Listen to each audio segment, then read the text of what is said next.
Hello everyone. आज हम लोग क्लास 12 पॉलिटिकल का चैप्टर शीत युद्ध का दौर से ऑब्जेक्टिव क्वेश्चन सॉल्व करने वाले हैं, जो एग्ज़ाम के लिए बहुत ही महत्वपूर्ण रहेगा। तो चलिए हम लोग स्टार्ट करते हैं शीत युद्ध का दौर से। पहला क्वेश्चन है, द्वितीय विश्व युद्ध के पश्चात दो महाशक्तियों के रूप में कौन कौन से देश उभर कर आए? द्वितीय विश्व युद्ध के पश्चात दो महाशक्तियों के रूप में कौन कौन से देश उभर कर आए? ऑप्शन ए यूरोप और अमेरिका, ऑप्शन बी अमेरिका और सोवियत रूस, ऑप्शन सी सोवियत रूस और यूरोप, ऑप्शन डी अमेरिका और जर्मनी। तो देखिए इसका आंसर हो जाएगा, दो महाशक्तियां जो उभर कर सामने आए थे वो थे अमेरिका और सोवियत रूस। चलिए क्वेश्चन नंबर नेक्स्ट देखते हैं।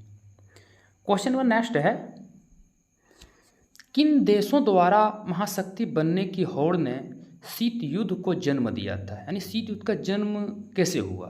किन देशों द्वारा महाशक्ति बनने की होड़ ने शीत युद्ध को जन्म दिया था? तो कौन देश महाशक्ति बनना चाहते थे? अमेरिका और सोवियत संघ और यूरोप और जापान, या फिर जर्मनी और फ्रांस? तो देखिए अमेरिका और सोवियत संघ, ये दो शक्तियां जो थे, इन दोनों शक्तियों को महाशक्ति बनने की होड़ में थी, इसलिए शीत युद्ध का जन्म हुआ। चलिए क्वेश्चन नंबर 3 देखते हैं। आराम से पढ़िए, बिंदास होकर के पढ़िए। क्वेश्चन नंबर 3 क्या है? विश्व राजनीति के दो ध्रुव कौन कौन से थे? मेरा वीडियो एकदम खाते पीते सोते जागते देखिए, बस सिर्फ देखना है, याद अपने आप रह जाएगा। विश्व राजनीति के दो ध्रुव कौन कौन से थे?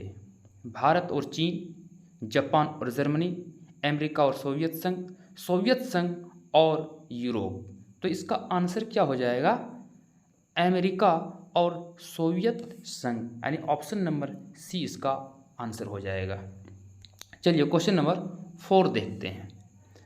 क्वेश्चन नंबर 4 में क्या है? नाटो में शामिल हर देश एक दूसरे की मदद करेगा। क्वेश्चन को अच्छा से पहले पढ़ लीजिए और समझ लीजिए। नाटो एक संगठन है। नाटो में शामिल हर देश एक दूसरे की मदद करेगा। इसी प्रकार के पूर्वी गठबंधन को वर्सा संधि के नाम से जाना जाता है, जिसकी अगुवाई किसने की और किसने की? अमेरिका ने 1945 ईस्वी में, सोवियत संघ ने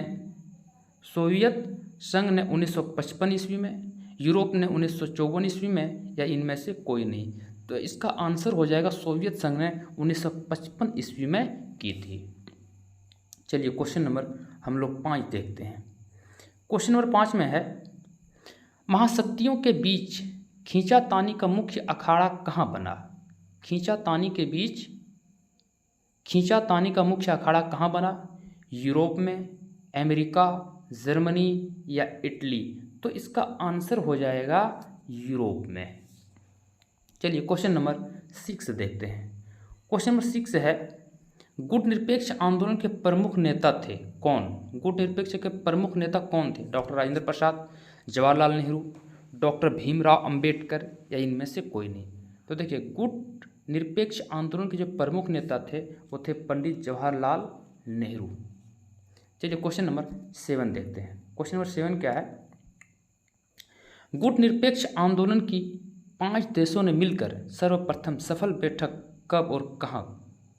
गुट निरपेक्ष आंदोलन की 5 देशों ने, यानी गुट निरपेक्ष आंदोलन में 5 देशों ने भाग लिया और एक बैठक की, वह सफल बैठक थी। तो यह बैठक कहाँ हुआ? सन 1961 में बेलग्रेड में, सन 1965 में दिल्ली में, सन 1962 में मिस्र में, या इनमें से कोई नहीं? तो इसका आंसर हो जाएगा सन 1961 में यह बैठक हुआ था। कहाँ पे? बेलग्रेड में हुआ था। चलिए क्वेश्चन नंबर 8 देखते हैं। क्वेश्चन नंबर 8 है, क्यूबा का प्रीसाइल संकट किसके लिए था? क्यूबा का प्रीसाइल संकट किसके लिए था? इंग्लैंड के लिए, फ्रांस के लिए, अमेरिका के लिए, या फिर सोवियत संघ के लिए? तो इसका आंसर हो जाएगा अमेरिका के लिए था। चलिए क्वेश्चन नंबर 9 देखते हैं। क्वेश्चन नंबर 9 है, धुरी राष्ट्रों की अगुवाई कौन कौन से देश कर रहे थे? तो देखिए, जब दूसरा विश्व युद्ध हुआ था तो दूसरा विश्व युद्ध में एक तरफ मित्र राष्ट्र थे और एक तरफ धुरी राष्ट्र थे। और जो धुरी राष्ट्र थे उसका नेतृत्व जर्मनी कर रहे थे, इटली कर रहे थे और जापान कर रहे थे, जबकि मित्र राष्ट्र का नेतृत्व अमेरिका, सोवियत संघ, ब्रिटेन और फ्रांस कर रहे थे। तो धुरी राष्ट्र का यहाँ आंसर क्या हो जाएगा? जर्मनी, इटली और जापान। अब देखिए जर्मनी कहाँ है? जर्मनी, इटली और जापान, यानी इसका ऑप्शन नंबर ए इसका सही आंसर हो जाएगा। और दूसरा विश्व युद्ध कब हुआ था? 1939 में, 1939 से 1945, ये भी याद रखिएगा। चलिए क्वेश्चन नंबर 10 देखते हैं। क्वेश्चन नंबर 10 में क्या है? मित्र राष्ट्रों की अगुवाई कौन कौन से देश कर रहे थे? तो अभी कुछ देर पहले बताएं, मित्र राष्ट्रों की अगुवाई कौन कौन कर रहे थे? अमेरिका, सोवियत संघ, ब्रिटेन और फ्रांस। तो देखिए यहाँ पर ऑप्शन कहाँ है? अमेरिका, फ्रांस, सोवियत संघ और ब्रिटेन। तो इसका आंसर हो जाएगा ऑप्शन नंबर डी, इसका करेक्ट आंसर हो जाएगा। क्वेश्चन नंबर आगे, दूसरा विश्व युद्ध कब से कब तक हुआ था? यानी दूसरा विश्व युद्ध कब से कब तक चला था? तो इसका आंसर आप लोग कमेंट बॉक्स में ज़रूर बता दीजिएगा। इसका आंसर मैं छोड़ देता हूँ। चलिए क्वेश्चन आगे बढ़ जाते हैं। मिखाइल गोर्बाचोव कौन थे? मिखाइल गोर्बाचोव कौन थे? समाजवादी क्रांति के नेता थे, सोवियत संघ के महासचिव थे, रूस के राष्ट्रपति थे, कम्युनिस्ट पार्टी के महासचिव थे। तो इसका आंसर क्या हो जाएगा? सोवियत संघ के महासचिव थे। चलिए क्वेश्चन नंबर 13 देखते हैं। येल्टसिन किस देश के राष्ट्रपति बने? अमेरिका के बने थे, सोवियत संघ के बने थे, एस्टोनिया गणराज्य के बने थे या रूसी गणराज्य के बने थे? तो देखिए येल्टसिन साहब जो बने थे वो रूसी गणराज्य के राष्ट्रपति बने थे। चलिए क्वेश्चन नंबर 14 देखते हैं। क्वेश्चन नंबर 14 में है, महाशक्तियों के नेतृत्व में गठबंधन की व्यवस्था से पूरी दुनिया का कितने खेमों में बंटने का खतरा उत्पन्न हुआ? तो देखिए एक प्रकार से विश्व दो खेमों में बंट गए थे, एक पश्चिमी खेमा, एक पूर्वी खेमा। तो कितने खेमों में बंटने का खतरा उत्पन्न हुआ था? 2 खेमों में। तो इसका ऑप्शन यहाँ 3 दिया है, 4 दिया है, 2 दिया है, 5 दिया है। तो इसका आंसर हो जाएगा ऑप्शन नंबर सी, 2 खेमों में। चलिए क्वेश्चन नंबर 15 देखते हैं। क्वेश्चन नंबर 15 में है, अप्रैल 1949 में नाटो की स्थापना हुई, उसमें कितने देश शामिल थे? 10, 12, 18 या फिर 14? तो इसका आंसर हो जाएगा, कितने देश थे? 12 देश नाटो में शामिल थे। चलिए क्वेश्चन आगे बढ़ते हैं। शीत युद्ध के बारे में निम्नलिखित में से कौन सा कथन गलत है?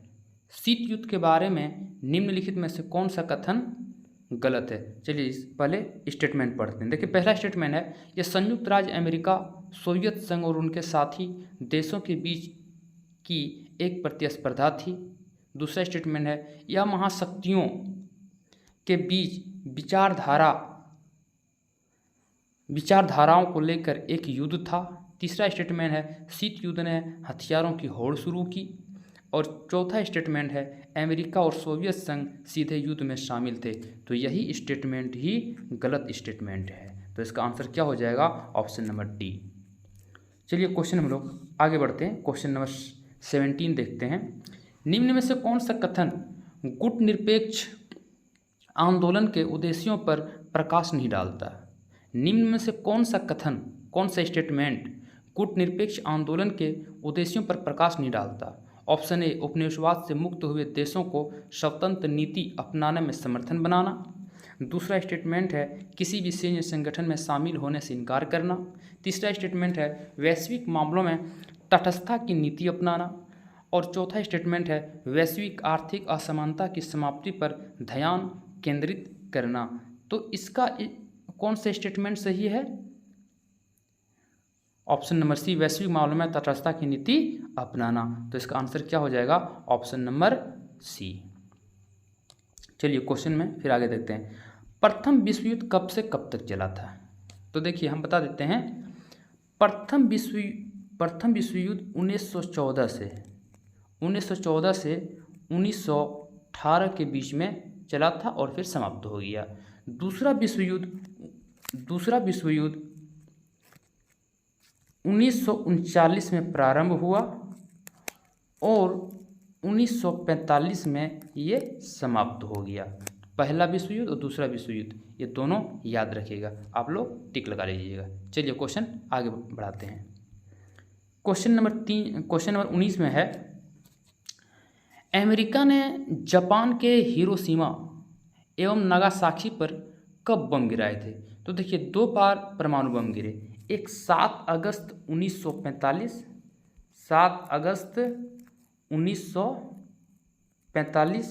और एक 9 अगस्त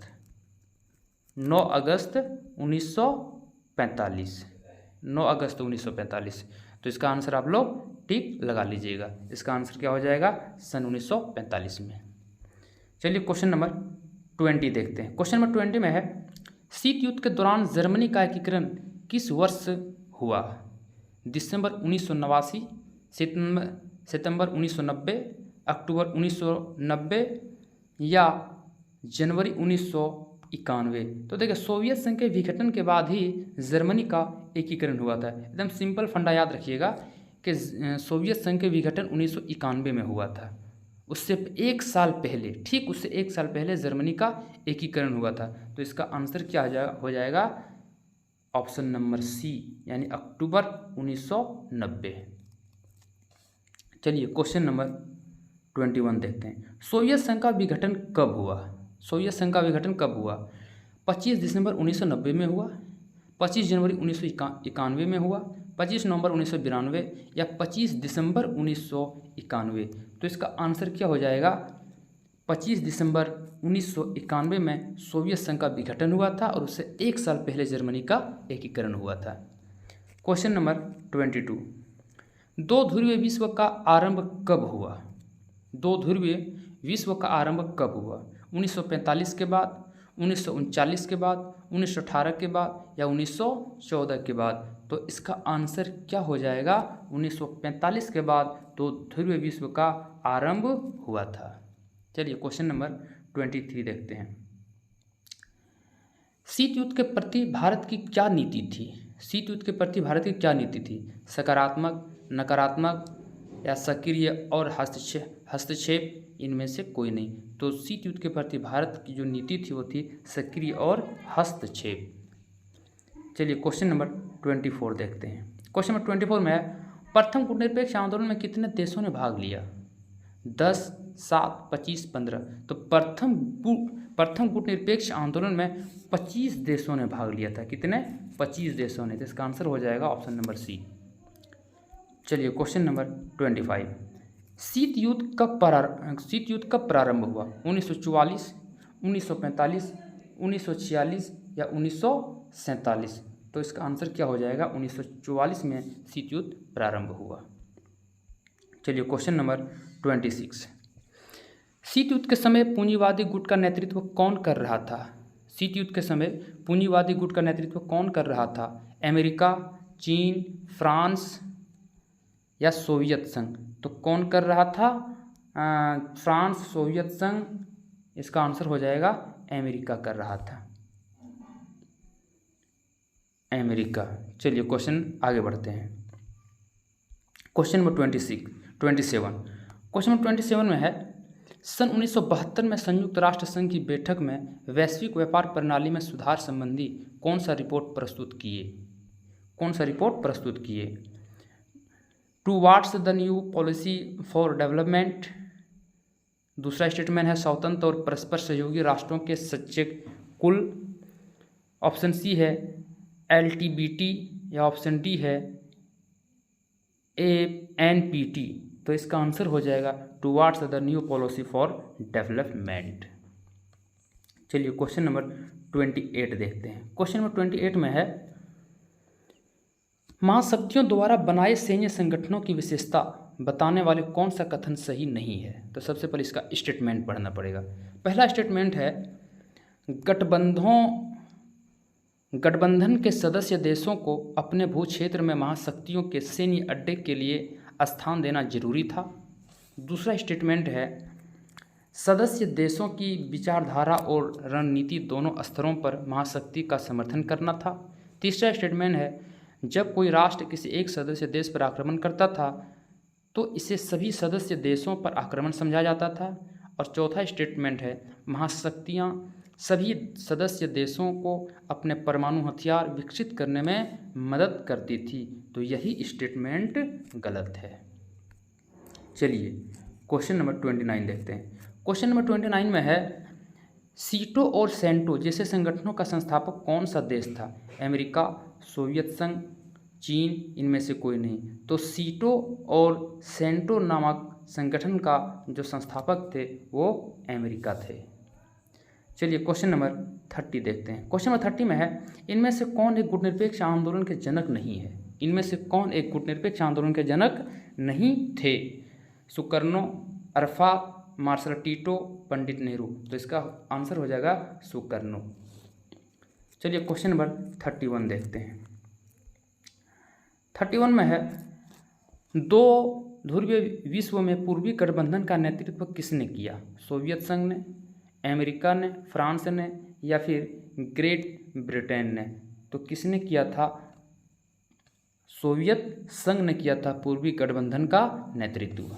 चलिए क्वेश्चन नंबर 32 देखते हैं। क्वेश्चन नंबर 32 में है, पूर्व बनाम पश्चिम पदबंध का आशय किससे है? पूर्व बनाम पश्चिम पदबंध का आशय किससे है? विश्व युद्ध से, शीत युद्ध से, तनाव शैथिल्य से या फिर उत्तर शीत युद्ध दौर से?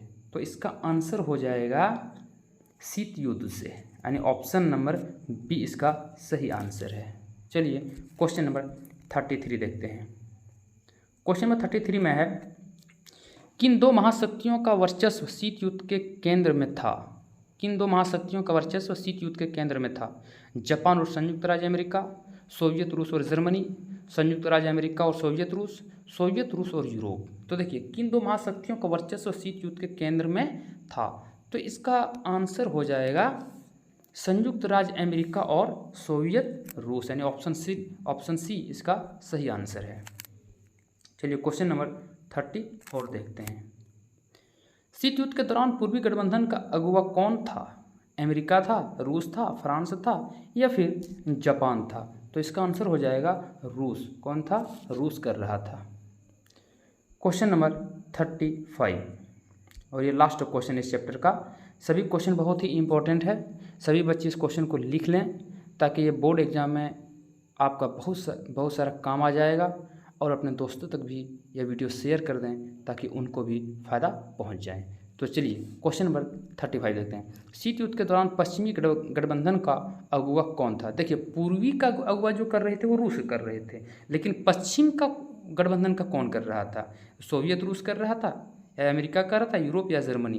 तो इसका आंसर हो जाएगा अमेरिका, इसका सही आंसर हो जाएगा। तो इस प्रकार से हम लोगों ने इस चैप्टर से 35 क्वेश्चन कंप्लीट कर लिए हैं। फिर हम लोग आगे का चैप्टर का ऑब्जेक्टिव क्वेश्चन सॉल्व करेंगे।